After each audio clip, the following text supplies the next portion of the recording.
کہ ہمارے ہاں یہ جو سچویشن جب اس طرح کے معاملات ہوتے ہیں تو عوام جو قانون کو ہاتھ میں لے لیتی ہے، تو اس کی وجہ کیا ہے؟ اس کے اندر اب دو ایلیمنٹس ہیں، دو طرف ذمہ داریاں ہیں۔ ایک طرف تو ذمہ داری ہے ہمارے اہل پاکستان کی، عوام کی، کہ اگر کوئی ایسا واقعہ رونما ہو جائے، اب یہ جو جڑ والا واقعہ ہے اس میں کچھ کاغذ کے پرزوں پہ توہین امیز الفاظ تحریر کر کے وہاں پھینکے گئے، بالکل جب کوئی ایسا واقعہ ہو جائے تو ہماری عوام کی ذمہ داری ہے کہ وہ فی الفور اشتعال میں نہ آئیں، فی الفور جذبات میں نہ آئیں، اس کی تحقیق کریں کہ یہ کیا واقعہ ہے کیا نہیں ہے، اس کے بعد اس کا ریئیکشن شو کریں۔ اچھا، آپ کو یہ نہیں لگتا کہ ہمارے یہاں جو قانون کو ہاتھ میں لیا جاتا ہے اس کی ایک وجہ ایسی نہیں ہے کہ ماضی کے اگر ہم اپنے ریکارڈ کو دیکھ لیں ملک کے اندر، تو جو لوگ توہین مذہب میں ملوث ہوتے ہیں ان کو باقاعدہ طور پر پروٹوکول دیا جاتا ہے۔ آپ آصف رضا علوی کی مثال لے لیں، اسی طرح جو ہے آسیہ ملونہ کی مثال لے لیں، اور بھی بہت ساری ایسی مثالیں ہیں کہ جو لوگ اس قسم کے واقعات میں ملوث ہوتے ہیں ان کو باقاعدہ پروٹوکول کے ساتھ جو ہے وہ باہر فرار کروا دیا جاتا ہے۔ کہیں یہ وجہ بھی تو نہیں ہے کہ ہمارے ملک کے لوگ خود قانون کو ہاتھ میں لے لیتے ہیں؟ اس میں عرض کر رہا تھا تو آپ نے بیچ میں انٹرپٹ کیا۔ میں نے پہلی ذمہ داری تو بتائی تھی عوام کی، عوام کو باشعور ہونا چاہیے، عوام کو جذبات سے نہیں سوچ سے سمجھ سے کام لینا چاہیے۔ دنیا بہت آگے جا چکی ہے، اس سے اسلام بھی بدنام ہوتا ہے، پاکستان بھی بدنام ہوتا ہے۔ دوسرا ایلیمنٹ یہ ہے کہ ہماری انتظامیہ، ہماری پولیس، ہمارے ادارے، ان کو اپنی ذمہ داری ادا کرنی چاہیے۔ پولیس اپنی ذمہ داری ادا کرے، اگر ایسا واقعہ ہو تو فی الفور اس کو کنٹرول کرے،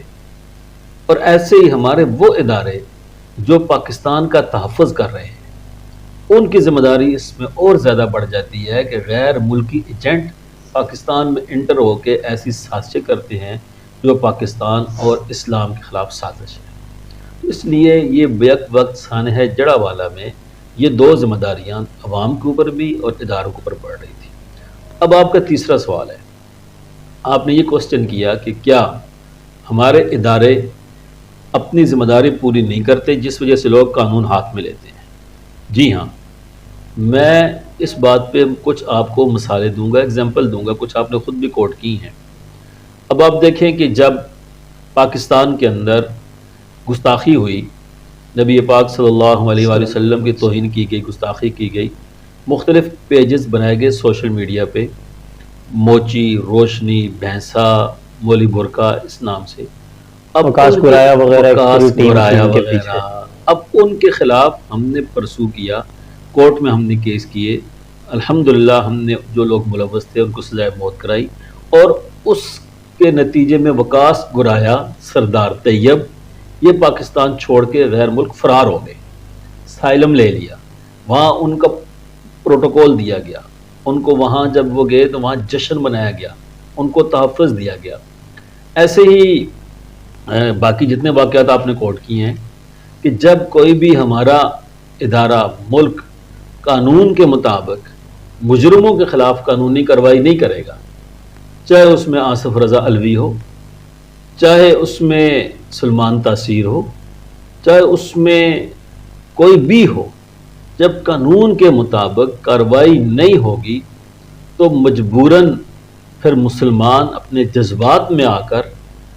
ایمانی غیرت کے تحت وہ اس قانون کو ہاتھ میں لیں گے، کیونکہ سب سے پہلے ایمان ہے مسلمانوں کا۔ اب اگر اس وقت دیکھیں